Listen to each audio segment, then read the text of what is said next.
हाय investor, ये एक update video है इन्फीबीम स्टॉक के रिगार्डिंग। आपको थंबनेल देख के समझ आ ही क्या होगा कि मैं अवॉइड करने को बोल रहा हूँ ये इन्फीबीम स्टॉक। और इसका रीजन है कि इनसाइडर सेलिंग हो रही है इस स्टॉक में। जो कंपनी के सीईओ हैं राहुल हिरवे, उन्होंने 8,84,444 शेयर सेल करे हैं ओपन मार्केट में। इस वीडियो में जो सीईओ राहुल हिरवे ने सेलिंग करी है उसको डिटेल में डिस्कस करेंगे। और जैसे कि आप स्क्रीनशॉट में देख सकते हैं, इन्होंने 21 जून को सेलिंग करी है 2,34,000 शेयर की, और फिर 28 जून को सेलिंग करी है 6,50,000 शेयर की। और ये जो सेलिंग करी है इन्होंने ओपन मार्केट में करी है। राहुल हिरवे के अलावा जो अंकित पटेल है, चीफ टेक्नोलॉजी ऑफिसर, जो अंकित पटेल है, उन्होंने 28 जून को 60,000 शेयर की सेलिंग करी है प्लस 80,356 शेयर की सेलिंग करी है। और जो विवेक नायक है, चीफ ऑपरेटिंग ऑफिसर, उन्होंने भी 1 लाख शेयर की सेलिंग करी है 21 जून को। और अनुपमा सल्वी जो कि CIO है, उन्होंने 21 जनवरी को 1,05,000 शेयर की सेलिंग करी, और फिर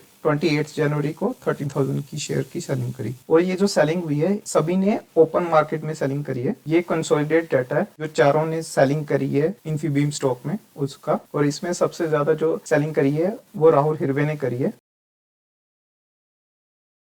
ऐसा नहीं है कि राहुल हिरवे ने पहली बार सेलिंग करी है, राहुल हिरवे ने पहले भी सेलिंग करी थी, तब मैंने उस पर वीडियो क्रिएट करा था। ये उस वीडियो का थंबनेल है और इस वीडियो का लिंक आपको डिस्क्रिप्शन और ऊपर भी मिल जाएगा। इस वीडियो में मैंने बताया था कि राहुल जो हिरवे हैं वो सेलिंग कर रहे हैं ओपन मार्केट में। और ये जो उन्होंने सेलिंग करी थी 7 मार्च और 13 दिसंबर को करी थी, और उनके पास जो 2,35,000 शेयर की होल्डिंग थी वो उन्होंने पूरी की पूरी सेल कर दी थी। ये जो स्क्रीनशॉट है मैंने अपनी पिछली वाली वीडियो में अटैच करा हुआ था, और इसी स्क्रीनशॉट के अगर आप ऊपर देखेंगे तो ये मेंशन है कि राहुल हिरवे ने इन्फॉर्म करा है कि उन्होंने 18,34,000 शेयर परचेज करे हैं 1 रुपीज के प्राइस पे, और ये उन्होंने 22 मार्च को रिपोर्ट करा था। तो आई थिंक उनको ये इन्फॉर्मेशन पहले से थी कि उनको कंपनी ESOP के थ्रू एडिशनल शेयर प्रोवाइड करने वाली है, इसीलिए उन्होंने अपने जो 2,35,000 शेयर थे वो 7 मार्च तक पूरे के पूरे सेल कर दिए। और मुझे लगता है कि राहुल हिरवे भी नहीं चाहते थे कि उनको एडिशनल कंपनी के शेयर प्रोवाइड किए जाएं, लेकिन जो कंपनी के प्रमोटर है उन्होंने ये डिसाइड करा होगा कि शेयर ही प्रोवाइड किए जाएंगे एज ए बोनस के तौर पे ESOP के थ्रू, इसलिए उन्होंने अपने जो पुराने शेयर्स थे उन सभी को ओपन मार्केट में सेल कर दिया।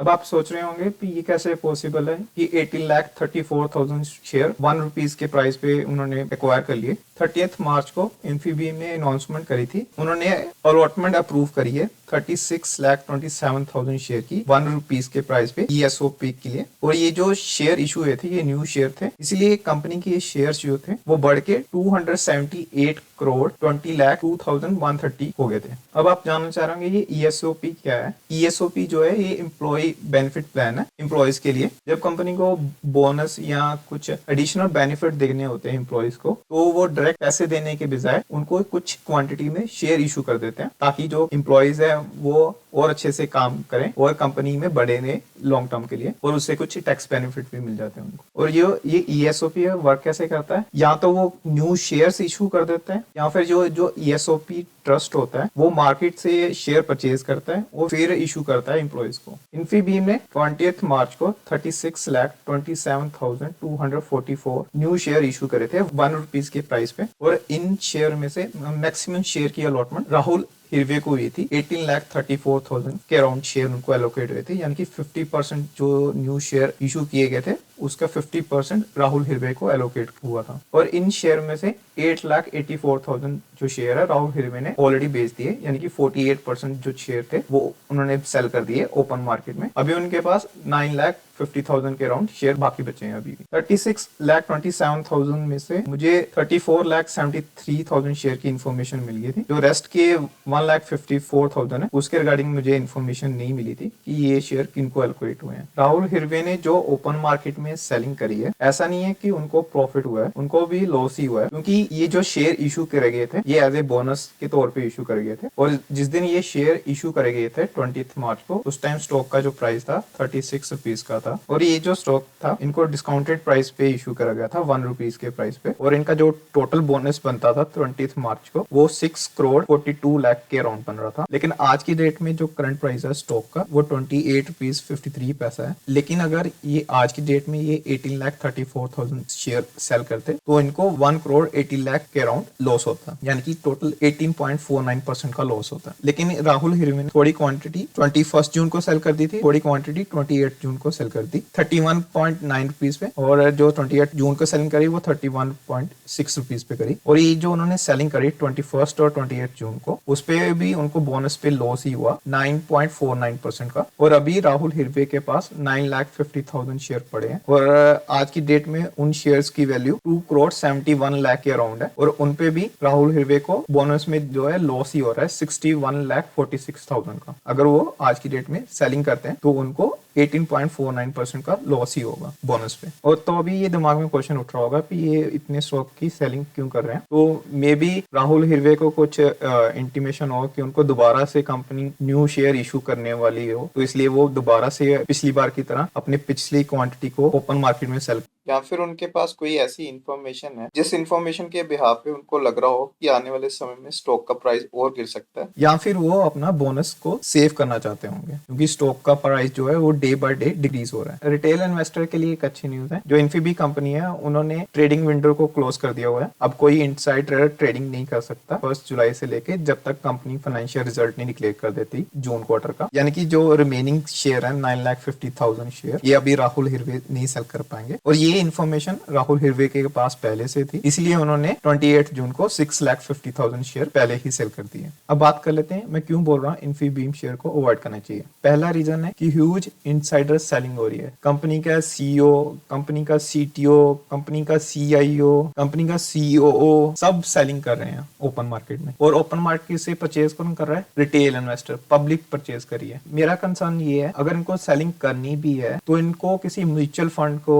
या किसी डीआईआई को या एफआईआई को करनी चाहिए ताकि कंपनी की जो पोजीशन है वो स्ट्रांग हो सके। लेकिन ये अपना प्रॉफिट बुक करने के चक्कर में ओपन मार्केट में सेल कर रहे हैं, जिसकी वजह से स्टॉक के प्राइस में स्टेबिलिटी नहीं आ पा रही है। स्टॉक कंटिन्यूसली फ्री फॉल करता ही जा रहा है। इस समय एफआई, डीआई और म्यूचुअल फंड ह्यूज अमाउंट में स्टॉक्स की बाइंग कर रहे हैं। और अभी आपने सुना भी होगा बहुत सारी कंपनीज में प्रमोटर अपनी शेयर होल्डिंग को थोड़ा रिड्यूस कर रहे हैं। तो डेली न्यूज आती है बहुत सारी ब्लॉक डील्स हो रही हैं जिसमें क्या होता है प्रमोटर सेल कर रहा होता है और एफआई, डीआई या म्यूचुअल फंड शेयर्स परचेज कर रहे होते हैं। जब एफआई, डीआई या म्यूचुअल फंड किसी कंपनी में इन्वेस्ट करते हैं तो जो रिटेल इन्वेस्टर होते हैं उनका भी कॉन्फिडेंस बढ़ता है कंपनी में। तो मुझे लगता है कि जो सीनियर एग्जीक्यूटिव हैं इन्फीबीम में, उन्होंने भी ट्राई करा होगा स्टॉक्स को ओपन मार्केट की बजाय एफआई, डीआई या म्यूचुअल फंड को सेल किया जाए। बट कोई भी एफआई, डीआई या म्यूचुअल फंड करंट प्राइस पे इन्फीबीम में इन्वेस्ट करने को रेडी नहीं होगा।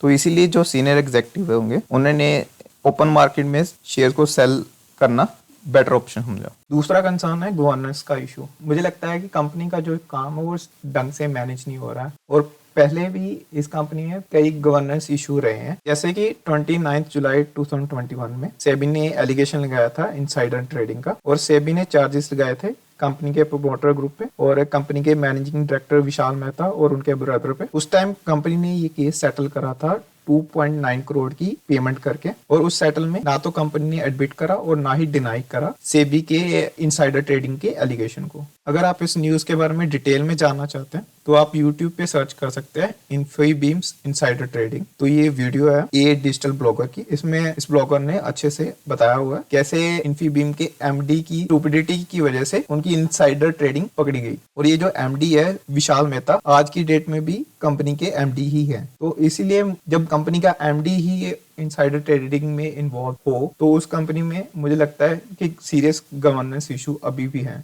इन्फीबीम स्टॉक में प्राइस मैनिपुलेशन हो रहा है, इसके रिगार्डिंग सबसे पहले मैंने एक वीडियो क्रिएट करी थी 14 जैन को। तो उस टाइम लोगों ने इस वीडियो को सीरियसली नहीं लिया क्योंकि एक तो स्टॉक का प्राइस इंक्रीज हो रहा था, दूसरा हर कोई वीडियो क्रिएट कर रहा था इन्फीबीम स्टॉक पे, और हर कोई जो टारगेट दे रहा था 40, 100 रुपीज, 700 तक के लोग टारगेट दे रहे थे उस टाइम। तो इसलिए उस टाइम लोगों ने इस वीडियो को सीरियसली नहीं लिया। फिर सेकंड वीडियो मैंने 8 फरवरी को क्रिएट करी थी, तो मैंने वार्न करा था कि इन्फीबीम के स्टॉक प्राइस में करेक्शन आ सकता है क्योंकि इन्फीबीम स्टॉक को एएसएम स्टेज 1 में डाल दिया गया था। लेकिन लोगों ने फिर से उसको सीरियसली नहीं लिया क्योंकि प्राइस इंक्रीज हो रहा था, और अगेन और बहुत सारे चैनल ऐसी वीडियो क्रिएट कर रहे थे जिसमें वो टारगेट दे रहे थे 100 का, 700 का। तीसरी वीडियो मैंने क्रिएट करी 24 मार्च को, जिसमें मैंने इनसाइडर सेलिंग के बारे में बताया कि रवि हिरवे स्टॉक में सेलिंग कर रहे हैं। ये तीसरी वीडियो को लोगों ने सीरियसली लिया, और ये तीसरी वीडियो डाली थी मैंने, 2 दिन के अंदर 2000 के ज्यादा व्यू मिल गए थे मुझे इस वीडियो पे, 100 से ज्यादा लाइक आ चुके थे इस वीडियो पे। तो मेरा रिटेल इन्वेस्टर को एक सजेशन है, जब भी कोई चैनल वीडियो पोस्ट करता है किसी स्टॉक के रिगार्डिंग, चाहे वो स्टॉक के बारे में अच्छा बोल रहा है या वो बुरा बोल रहा है, तो आपको वीडियो के अंदर जो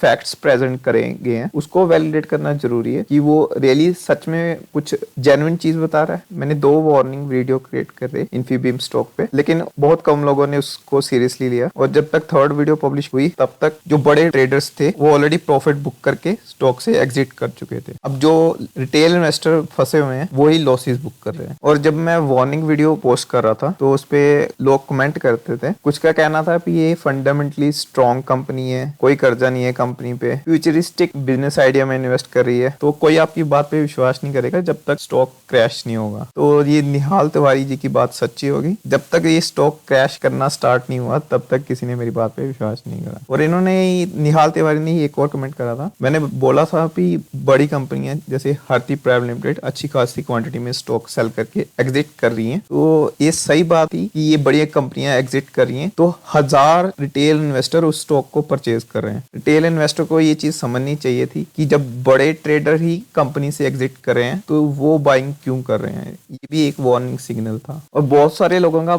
अभी भी मानना है कि कंपनी जो है फंडामेंटली स्ट्रांग है, डेप्ट फ्री है, अच्छे क्वार्टर के रिजल्ट दे रही है, तो फिर दिक्कत क्या है कंपनी में? दिक्कत ये है कि प्रमोटर सेलिंग कर रहे हैं। जून 2023 से जून 2024 तक जो प्रमोटर है वो 3% की शेयर होल्डिंग सेल कर चुके हैं, और जो सीनियर एग्जेक्टिव है वो भी सेलिंग कर रहे हैं। तो ये बहुत बड़े रेड फ्लैग है कि प्रमोटर और सीनियर एग्जेक्टिव सेलिंग कर रहे हैं। अगर कंपनी इतनी ही अच्छी है तो वो सेलिंग क्यों कर रहे हैं? ये बहुत बड़ा रेड फ्लैग है। और इन्फीबीम के रिगार्डिंग जो भी फ्यूचर अपडेट्स होंगे वो मैं इस वीडियो के कमेंट सेक्शन में कमेंट करके बताता रहूंगा। और जैसे कि मैंने तीसरी वीडियो पोस्ट करी थी उसमें मैंने बताया था कि राहुल हिरवे सेलिंग कर रहे हैं, तो किसी यूजर ने बोला था कि आप मिसगाइड कर रहे हो। मैं मिसगाइड नहीं कर रहा था, मैं सही इन्फॉर्मेशन प्रोवाइड कर रहा था। और जो 18.34 लाख शेयर परचेज करे थे राहुल हिरवे ने, वो 1 रुपीज के प्राइस पे करे थे ESOP मोड में। ये अच्छी चीज है कि अगर कोई वीडियो पोस्ट कर रहा है तो आप उसको काउंटर करते हैं, वैलिडेट करते हैं उस फैक्ट को। इन्फीबीम स्टॉक पे वार्निंग वीडियोस क्रिएट करने के बाद मैंने थोड़ा अपना पर्सपेक्टिव चेंज करा। अब मैं